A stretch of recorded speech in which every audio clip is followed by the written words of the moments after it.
And we will move on with a panel session where I will be joined on the stage by experts to discuss the evolving relevance and compliance standards and the role of CISOs in today's security landscape. Please welcome up on stage Sara Bergklint, Eugenio Bonsai, and Magnus Jansson. That's me.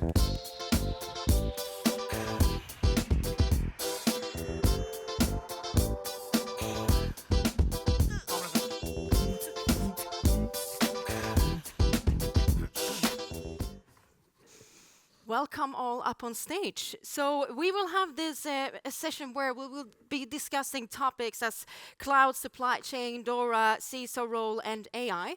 But before we're diving headfirst into that, I would say, could you just please introduce yourselves, starting with you, Magnus.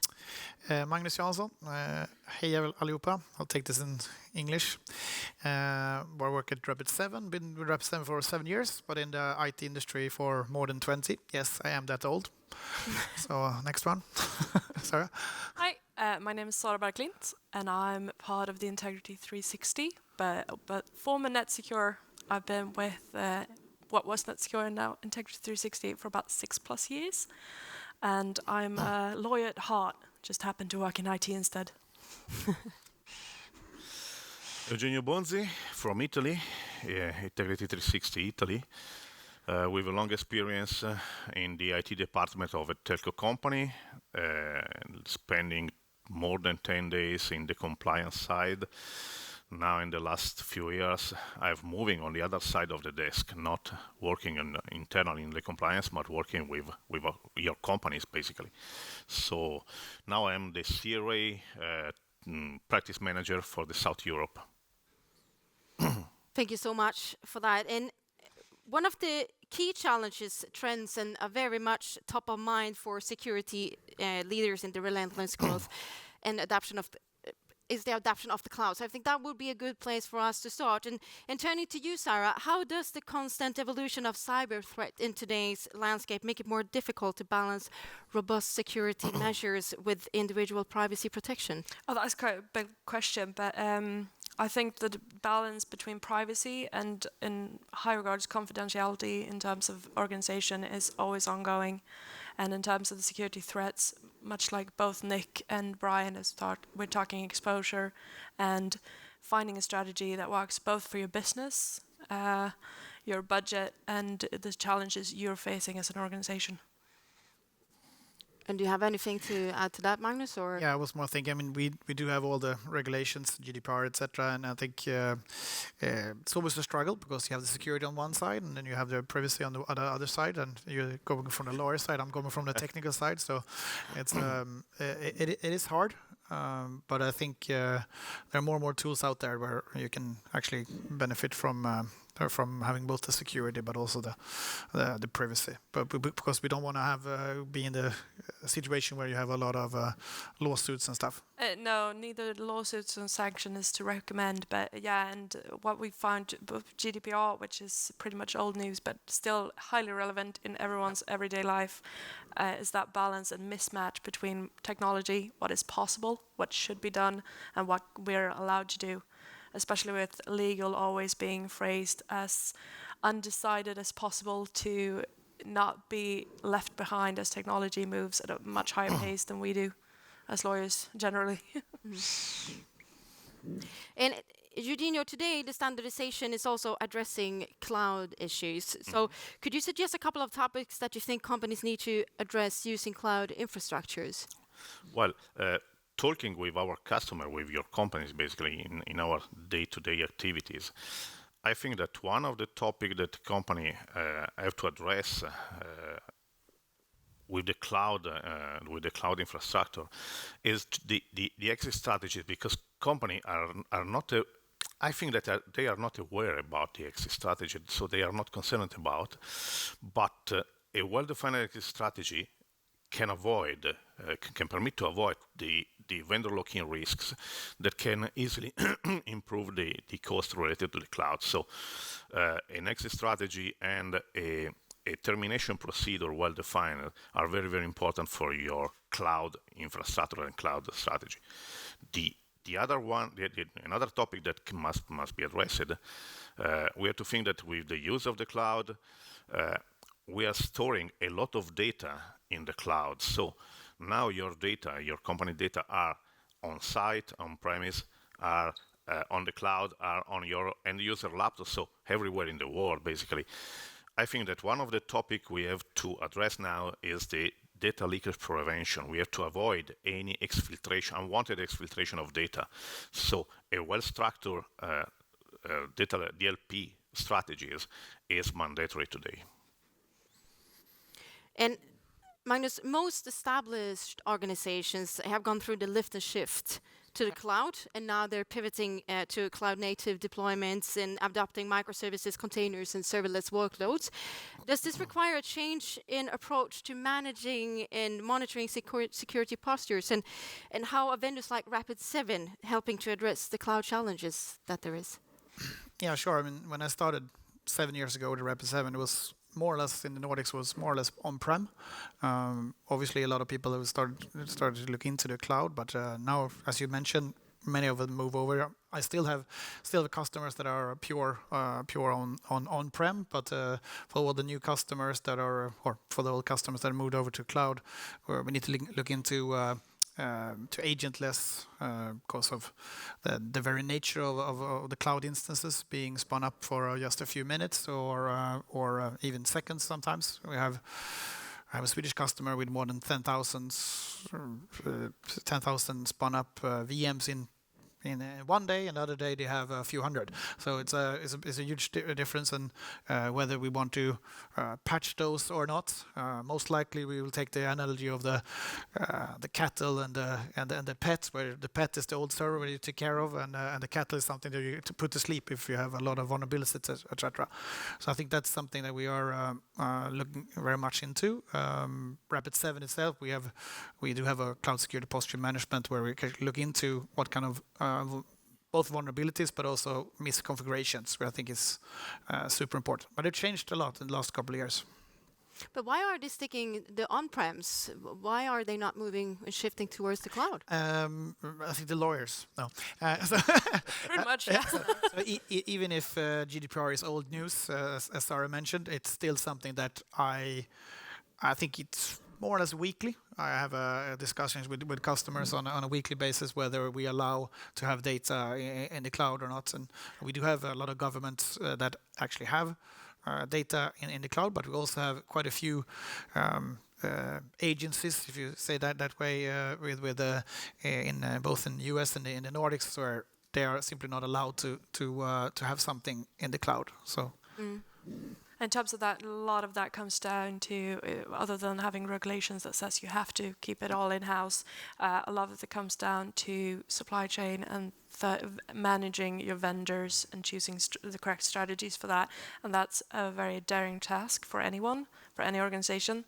Choosing the right vendors, choosing the right strategy for your business, and then also choosing or getting to the contract bits and pieces of getting what you need in terms of audits, data retention, ownership, intellectual property rights, privacy, and all of the above. And that's quite a daring task for many people, because most people understand either the IT aspect of it or the legal aspect of it. And if you don't have that kind of bridge between where you can connect it to and use both tools, both the vendors and the legal aspect and your organization, that you won't be able to do that right. And as Eugenio said as well, a lot of people are lacking in terms of exit strategy, terminations. They sign on to terms and conditions, smiling and waving, and then they 60 pages, if only that, and then you upload, you do the load and shift, and then you realize, oh wait, what have I put where? Especially if you're coming into a new role as a new IT manager or IT director or CISO and things, and you're looking at what someone did 10 years ago, 5 years ago, 2 years ago, and how do I get out of this mess? And a lot of agencies especially don't want to end up with a mess on their hands, so they'll keep it close. Keep the cards close to the. Yeah. I mean, don't get me wrong. Most of our customers are Or like they are in the cloud. But I would say that I have a few percent of my customers every year. They're still pure on-prem. So Yeah, and we discussed that. At least I know I do pretty much every day. Is this cloud too sensitive? What kind? Which cloud? How do we Yep. protect it? That's the ongoing conversation every day. where is the cloud? It's just someone else's computer, I've heard. Exactly.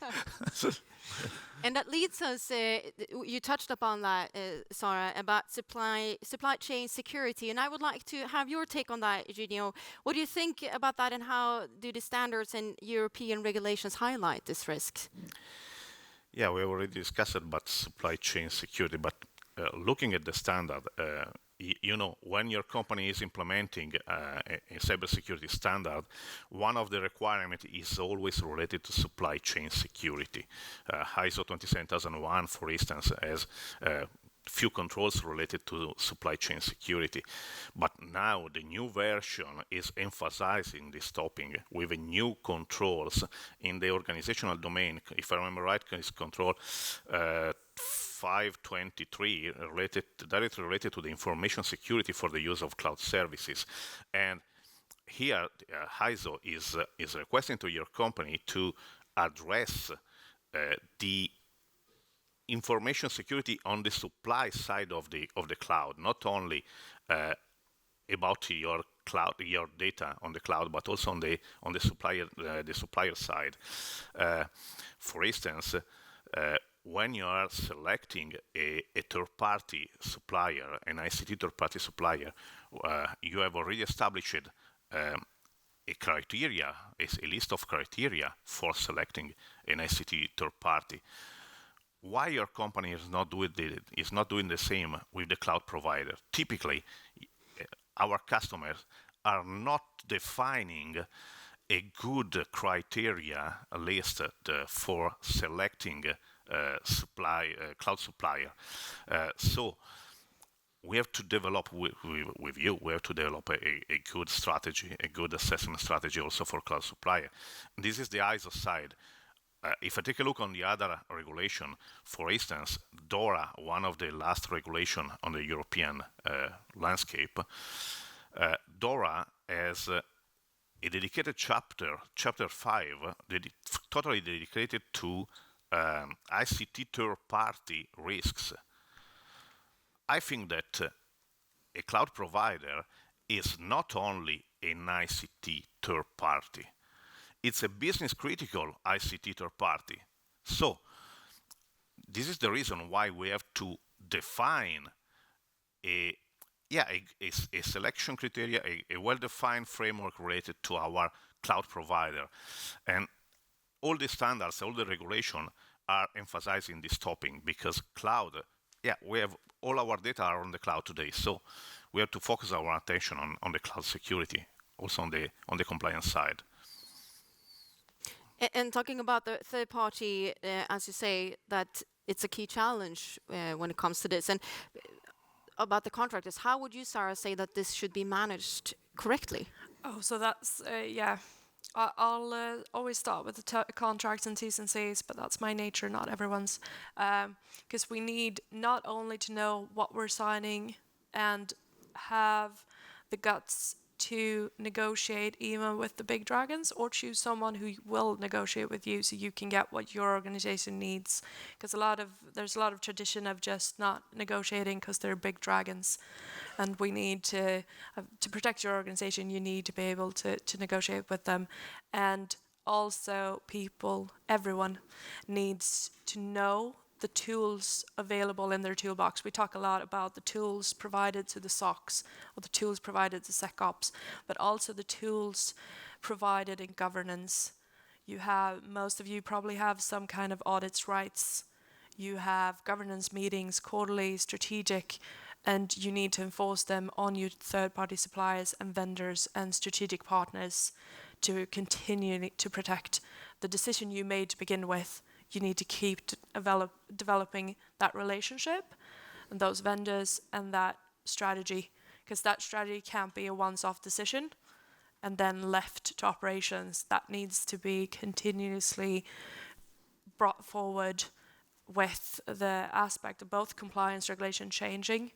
There's new cases being brought up with GDPR, for example, on sanctions and third parties and Google and clouds and Microsoft and everything pretty much every other month. You need to stay up to date on that, and you need to utilize all the tools in your toolbox to put pressure on your vendors. But how do you do that if you don't know what you don't know? You don't know what tools there are. How are you keeping on top of things then? I'd probably start with reading what I already got. If I've chosen a vendor, I need to read that contract. And one of the first classes I'd suggest reading is the termination. How do I get out of that? Because that is what you'll have to threaten if they don't follow the rest of it.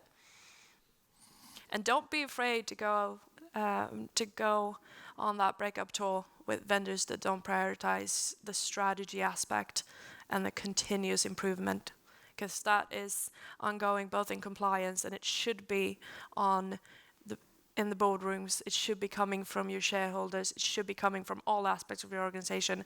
Is continuous improvement, not only in operations but in security. Why do I feel like you're looking at me as a vendor? No particular reason. I'm just kidding. I'm going to go off stage and get my hand smacked by the sales team. At Rapid7, we make it easy. I mean, obviously, I'm in the tech guy, but we have like rapid7.com/trust. That's where I send all my customers, and then I let the partner work with them. And just on that note, most vendors have that kind of trust or things like that. There's an email on each and every one of those that you should demand answers from if the answer is not on the webpage. Don't be afraid to ask what your organization needs. Yeah, and let me say another topic that the company are not focusing on is the responsibilities that the company has about the security in the cloud. So most of the cloud providers are now developing the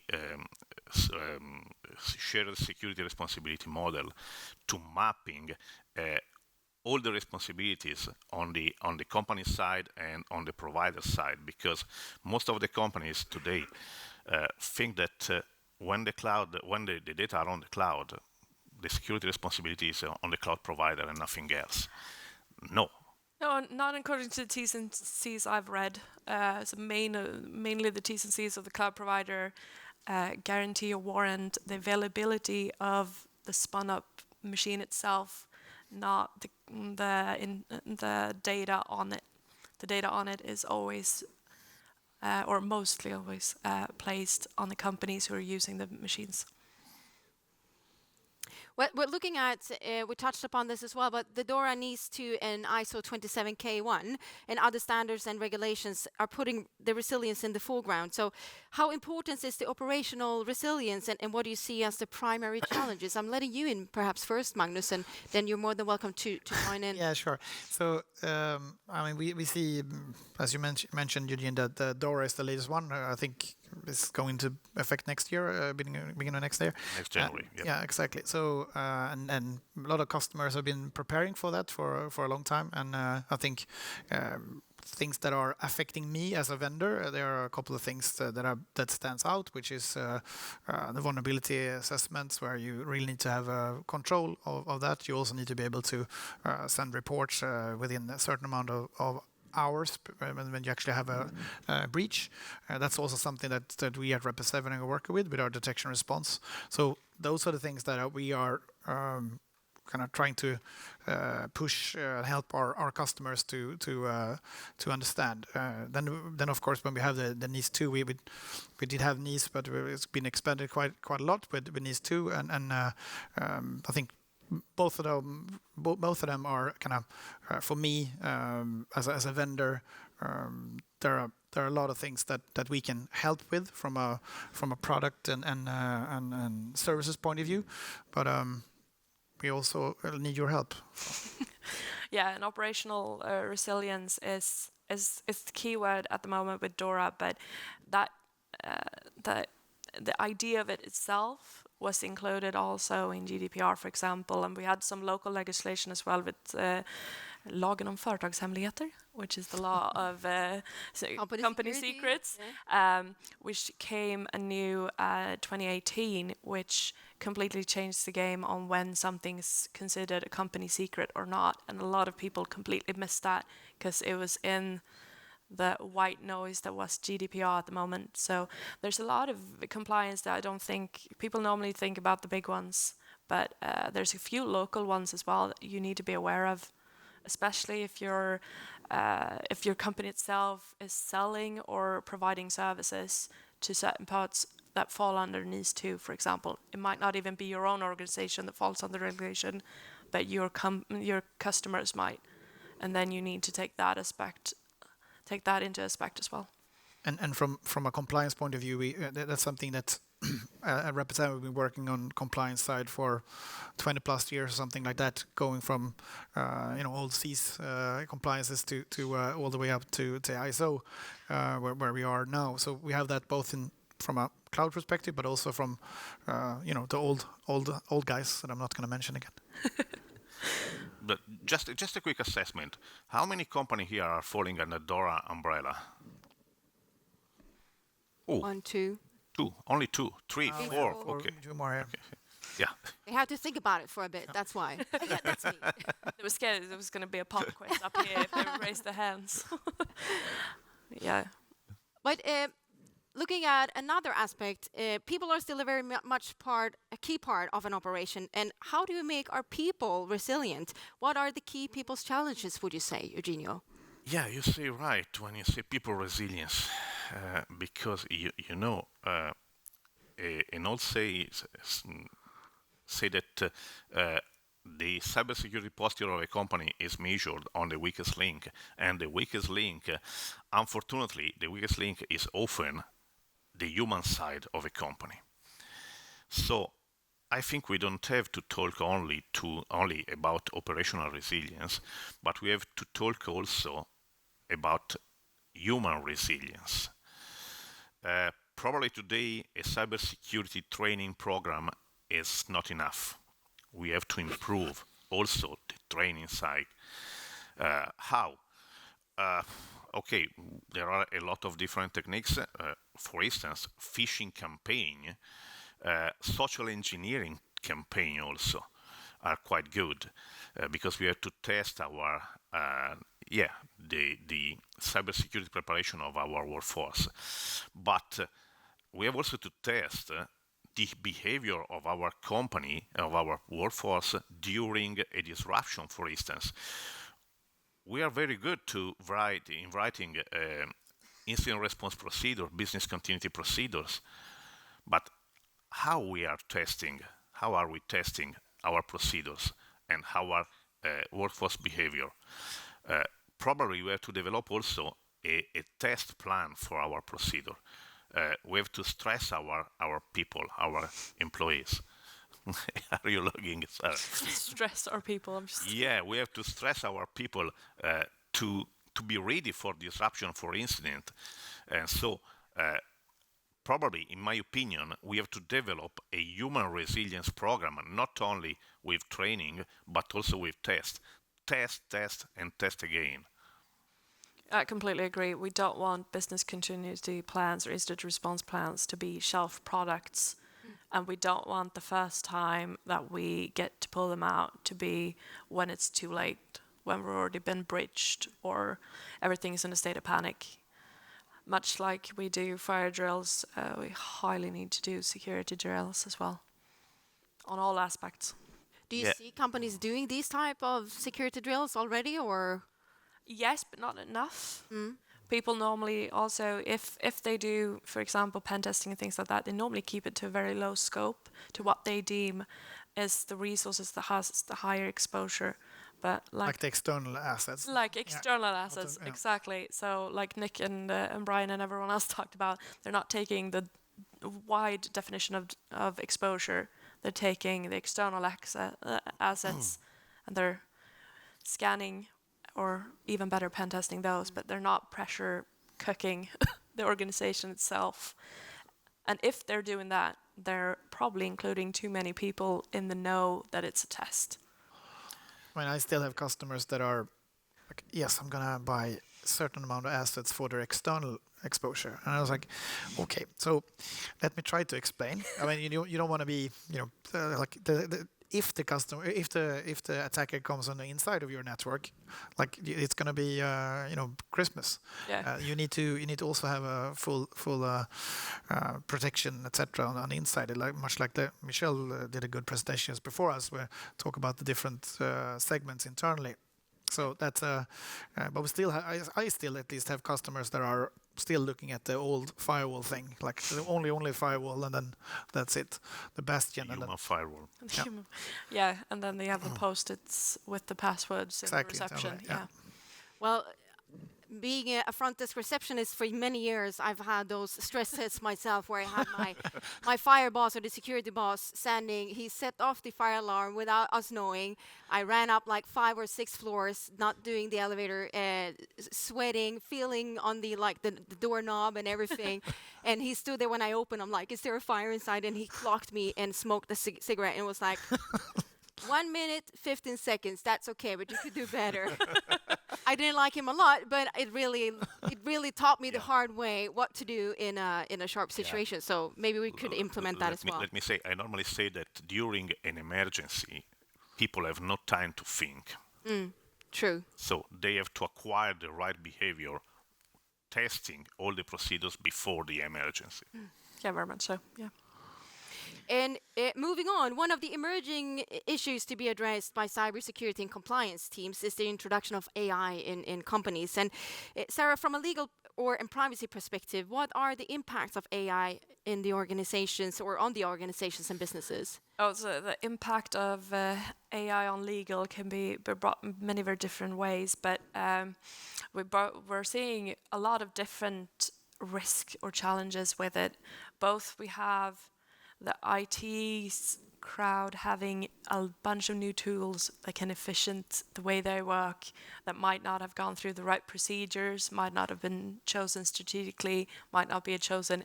They're just trying to make, because there's a lot of things to get done with IT today, and there's not enough arms or hands to go around to do it. So people are trying to work more efficiently and using AI to do it. And we're also, so that's one of the things that it almost becomes shadow IT of AI, how it's being used. And also if we're talking about how people are using it from a legal and privacy perspective, for example, rewriting emails or rewriting sales offers or things like that, AI is great at that, but you're also putting what could be potentially company secrets into a generator that's going to give you a brilliantly formulated email, but you might just have given that away, because a lot of the AIs, if they're not properly chosen and done through the third-party supply procedures you should have, they're not chosen, they're not vetted, there's no agreements, everyone's just signing yes on the T's and C's, signing up normally on their work email, and then just bringing all the documents in there and making it look pretty for them. And that's a big panic of mine, because like I was talking about, both GDPR, ISO, but for example, the law about company secrets in Sweden, if it's published, if it's not protected, it's no longer a company secret. It can fault your patent, it can fault your branding rights, everything you've paid money and lawyers to register with the authorities to have a fighting chance of, you've just given away. So if you put in a drawing or design, that's no longer your intellectual property rights, you've given that away.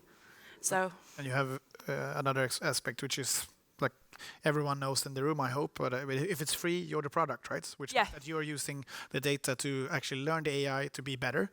And just look at ChatGPT. If you're using the not free version, but like the $20 a month version, you're definitely feeding the AI. But so you need to go to like the Teams version or something like that, where you actually are not training the data, which is super important for our customers. Exactly, and that's the tricky thing with AI. Even if someone has read the terms and conditions, but I think a lot of people never have, even if it's not saying we take ownership, it's saying that you consent to training or to continuous improvement of the product you're using. It doesn't say it's taking your data, but that's officially what it's doing. And legally, you're giving it away. They're not doing anything wrong because you're signing it, and you're signing it on the behalf of your organization.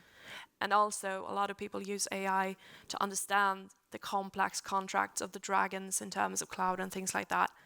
And an AI will read a contract and provide you with the key points, what the key point is to that trained AI. It's not going to be what might be key points for your organization.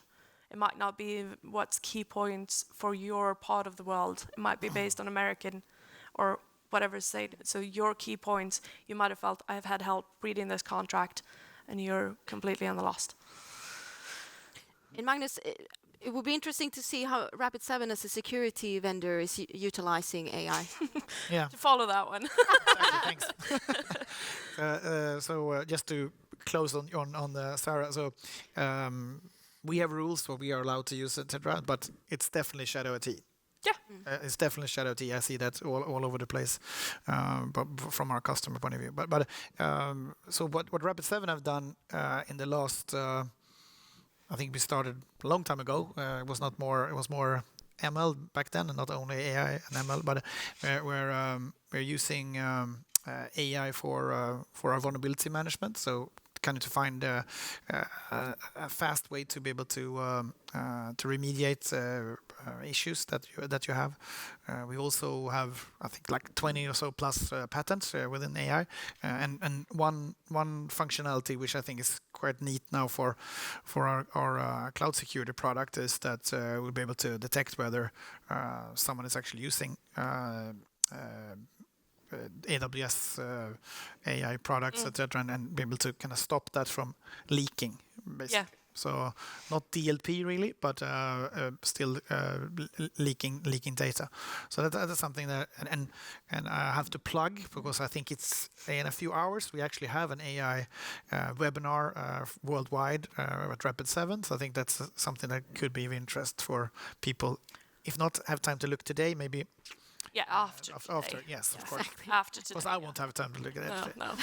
That's tomorrow's treat. Yeah, but and from a vulnerability, but then on the detection and response side, which I did a session earlier on, like 15-minute quick and dirty demo. Sorry for that. I usually spend a little bit more time than 15 minutes to do that demo, but that's also something where we're utilizing AI to find detections, and we are constantly feeding in new detection rules for our detection response product. Yeah, and I just want to add on to both Magnus and my point there previously is AI can be a tool, but it needs to be used with caution and with, as like I said previously, I'm going around the circles, but with a strategy that works for your business, not just what's cool, not just what's trending, but what actually works within the boundaries that you have on your organization. And that comes back to people. They need to be trained on how to use it. Because telling people they're not supposed to use it won't work. We need to train them on how to use it and what to do. Yeah. And I could chat with you all day, but time is ticking fast. So I have one last question, and I think that you all could talk quite a lot about this, but we'll try to keep it on time. But from what we're hearing, the problems and risks in cybersecurity world are evolving very, very quickly. And I imagine that the figure of CISOs must also evolve. How is this role changing now? Should we start with Eugenio? Yeah, we can discuss a long time on this topic, but we have only 2 minutes now. Okay, so quickly, the CISO role has been I can say it's been a roller coaster ride over the years, changing a lot of time from technical skills to, let me say, a cybersecurity guru, and now probably is the requirement from the business is to change another time. Probably the right definition now is it could be not a CISO but a BISO, so a business information security office, with a look to the business. Yeah, keeping in mind the security, but with a look to the business, because CISO must be able to speak with technical guys, but also it must be able to change lingo with the board and speaking the business language with the board. Yeah, I think the main challenges of a CISO, I think that role has changed quite a bit, just like Eugenio said. And I think one of the key aspects of the CISO role today is the ability to have that kind of helicopter perspective. You don't need to be deeply technical, you don't need to be deeply compliance, but you need to be able to talk to all aspects of your business, understand the challenges. And I think the key aspect of a CISO today is the strength to have the right help, to ask the right people, hire the right people, and ask help, to not try and be the smartest person in the room, because then you're not doing your job properly. And have the right tool in their toolbox. Absolutely, yeah. And I would like to add as well, I think one thing that have changed quite a lot in the last couple of years is risk management. It comes to used to be like, oh, we need to solve all the vulnerabilities in all the products that we have, but at the end of the day, we need to minimize risk. So to help customers to minimize the risk from different perspectives, where there's going to be exploitability of vulnerabilities or finding threats from outside and prioritizing detection attacks that we have to kind of, this is the one we need to focus on, and to end, I think exactly what you said, they need to be in the boardroom. Yes, very much so. Yeah. Thank you very much. Give them a big round of applause to Magnus, Sara, and Eugenio. Thank you.